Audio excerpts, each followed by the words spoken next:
Hi, I'm Lauren Trevino, and today I'll be reading Chapter 3 of the Geneva Project Truth by Christina Benjamin. I hope you enjoy. After that day, all I could do was think about Nova and wonder how it was that he knew his real name. I had always wondered what mine was. In school, each time I would read a new name in a lesson book, I would pause to wonder if it could be mine. I'd roll it around on my tongue and imagine my parents saying it to me. Maybe they would sing it each morning as they woke me up with kisses, or each night as they gently rocked me to sleep. I spent almost every waking hour thinking about my parents, imagining what they would look like, where we had lived, what they sounded like. I would usually get jolted back into reality pretty hard by the back of my teacher's hand. This always brought a little snicker from the other kids. To everyone else, it probably just looked like I was sitting there stuttering over a name. This added to my outcast status, since I did this often, as did the fact that I am the youngest orphan in the center. My parents died in the flood, like most other orphans here, but I was barely a year old when they found me washed up neatly on the shore in a veil. I was apparently happy as a bird, all swaddled in a basket without a scratch on me. What a mystery, right? How did this helpless little baby survive the flood when her parents and so many others weren't spared? I wonder about this question day and night. I don't really have many friends at the Troyan Center. Not that that kind of thing is encouraged anyway. My closest friend, well, my only friend, really, is John number 26. He's in my year, and we're all in the same classes and usually end up working the same jobs. You see, there's a strict system that we follow at the center. All the kids are broken up by year. So all the 13-year-olds are together, all the 14-year-olds together, and so on. You spend all your life at the center with the kids in your year. So if you're in a bad year, you're in for a rough ride. I should be in with the 12-year-olds, but the problem is there aren't any other 12-year-olds in the center. I guess I was the youngest survivor of the flood, so they just threw me in with the next youngest group, and I've been with them ever since. Right now, we're all 13 years old, or I should say, they're 13 years old, and I'm technically 12. But I've been with them for so long, I consider myself one of them, even if they don't. In my head, I'm 13 years old. I think over time I've made up that gap of a year, and I'm right there with them. I take all the same lessons, do all the same jobs, so for all intents and purposes, I was a 13-year-old. It has always been sink or swim for me, and I've really tried to swim. Being a year younger than all my peers may be a disadvantage, but I try not to let that hold me back. I may have been a head shorter than all of them, and my clothes didn't fit right, my scrawny shoulders always sticking out of the neck hole of my work uniform, and the rough tan shirt being long enough to cover my shorts. But I made up for what I lacked inside with smarts and speed. I was one of the smartest in my class when I wasn't daydreaming, and I could outrun even the boys in my year. This showboating and speed often resulted in me getting bullied and tossed into the sand, but it was worth it for the brief second that I knew I was better than them. I was trying so hard to be liked and to fit in that it seemed to have the opposite effect. So recently, I've stopped trying. But not with number 26. He's one of the good ones. He never gave me any trouble for being fast or smart, or small and short for that matter. He never snickered when I stuttered in class. He never said much of anything, really. He's very timid and doesn't talk much. He kind of reminds me of a mouse. They're these cute, cuddly, large rodents that you can find all over the island, and they often try to take shelter in our center when it rains. Marmice are squeaky and brown and utterly defenseless, which makes them easy targets for the tar cats that patrol the halls. These vile, black and white spotted jungle cats patrol our school like guard dogs. They're cruel and ruthless, and play with their prey in a torturous way before they eat it. Headmistress Greeley just loves them. She even has a few favorites that she takes home with her each night, leading them by their big, sparkling collars. I think they're the only things that make her happy besides sending us to the locker. She sent number 26 to the locker once for a whole week when he was very young, and I think that's why he doesn't talk too much anymore. I think he must be scared that he'll say something that will land him in the locker again. He's a great listener, though, so I told him about my conversation with Nova while we ate in the dining hall today. This seemed to upset him. His big brown eyes got wider than usual, and even welled up with tears at one point. I thought he was going to say something, but he just sniffled and stared at me, so I kept going. Do you think he's lying? I mean, we're not allowed to have names anyway, so why does he go around with this stupid story about his name being Nova? I think he thinks he's better than us because he has a real name. Everyone knows orphans don't have names. We're John or Jane with a number unless a citizen adopts us. But that will never happen. We're much too old for that. They only adopt the Emmy, whispered number 26. What?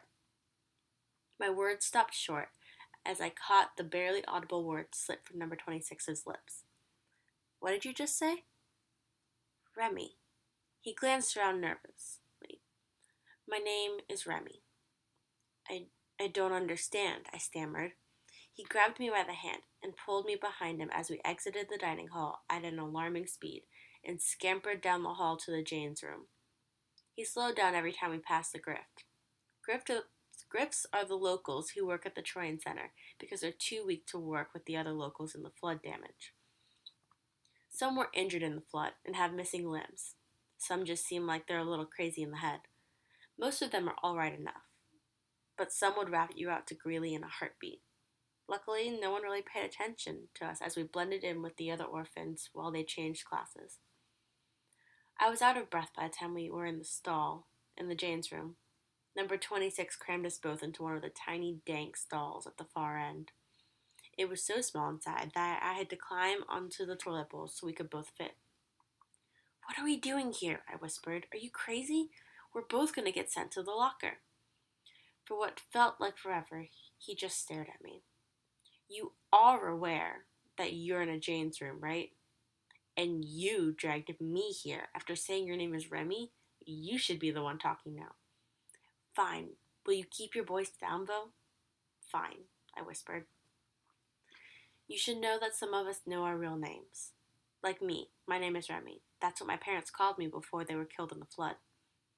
I used to have a little brother named Danny, too. What? Why didn't I know this? Why have you never told me? I howled. Shh! Remy clapped his hand over my mouth. We can't talk about this. Why not? It's forbidden, 65. That's why I haven't told you.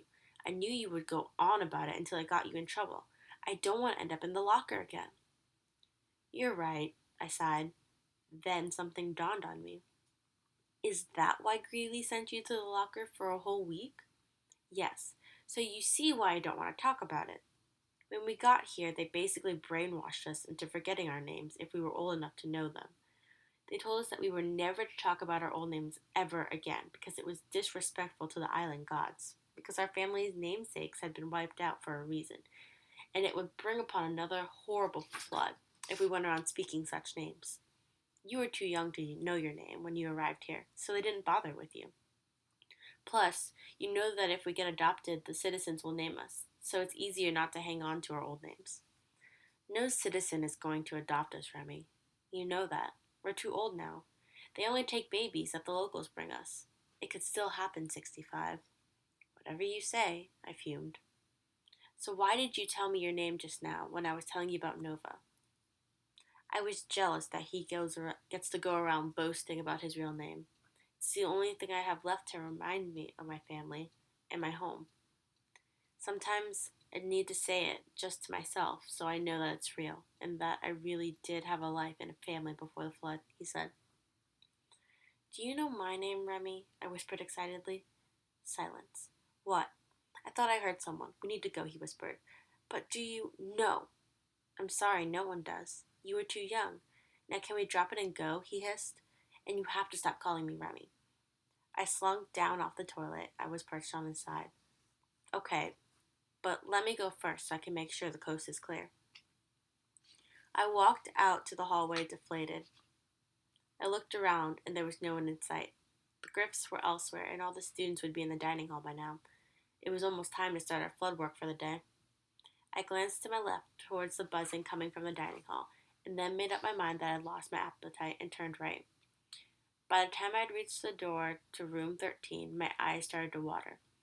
I knew our room would be empty, so I barreled blindly through the doorway and tossed myself onto a bed. I buried my face into the mattress and tried to quietly sob for the next 30 minutes. I thought to myself, This is so unfair. I bet everyone else in the center is walking around feeling satisfied knowing that they had a name once and a family that loved them. I have nothing, no one. I will never have any answers, and no one cares about me. I was in the middle of a pretty good pity party when the rest of my class started to stream in to change into their work clothes. I gathered myself to bed I gathered myself together as best I could and tried to wipe the tears away, but stupid Jane number 31 saw me before I could. She was always picking on me. I hated the sight of her mean little black eyes and her silky raven black hair. She pointed at me and said, "Oh, is the little baby crying? What's the matter, little baby?" "Shut up, 31," I mumbled. I slung on my tattered tan linen shirt and faded brown shorts, jammed my feet into my shoes, and stormed out into the courtyard where all the years were gathered to be escorted by Griffs to their jobs. I was busy scuffing the toe of my shoe in the sand when Nova appeared by my side. "What's wrong now, 65?" he said. I didn't even look up, but I knew it was him from his content voice and the way he smelled like plants and earth from working in the forest all the time. "Come on," he said, and grabbed me by the hand. "Wait, where are we going? It's time for flood work," I protested. "We've got time, and besides, this will make you feel better. It always makes me feel better." I felt the stiff breeze of the salty air, and as I looked past him, I saw that he was leading me towards the southern wall of the center that faced the ocean. It was it was the one way I could always tell what direction I was facing, even though I couldn't see over the tall, Kina shelled walls that surrounded the center. I always wondered why it was so securely walled. No one was going to try to break in to steal a bunch of orphans. It's not like we were going to break out with nowhere to go. We stopped at the far wall, and Nova pointed to a big banana palm that had nestled its way into the corner of the yard. "What, a stupid plant? This is supposed to make me feel better?" "Not the plant, little Jane. Look beyond it," he said, pushing me towards it. I felt the warm breeze through the palms just then and could see a shimmer of light coming from beyond the leaves. "What is that?" I asked. I leaned closer and danced on my tippy toes, trying to get a better look. Nova smirked at me and slipped behind the tall, broad leaves, disappearing from my sight. After a second, my curiosity got the best of me, and I followed him. Behind the palm tree, there was a perfect 8 by 8-inch hole missing from the wall, and you could see the white sand beaches and the crashing waves beyond. "Oh," I said, finally realizing what made Nova feel happy. "This same always makes me feel better, too." How did he know that? I wondered. "Come take a look," he said, moving aside so I could get a better look. I grabbed the rim of the hole with my fingers and tried hoisting myself up while balancing on my tippy toes, but my eyes still barely cleared the opening. "Ha ha, don't you ever get tired of standing on your tippy toes like that, little Tippy?" he laughed. Before I could come back with a clever remark, he had scooped me up and slung me onto his back so we could both peer through the hole at the calm ocean. I could have stayed like that forever, with Nova's warmth radiating through my whole body as I clung to his shoulders and gazed at the sea while the salty air lapped at my long blonde hair.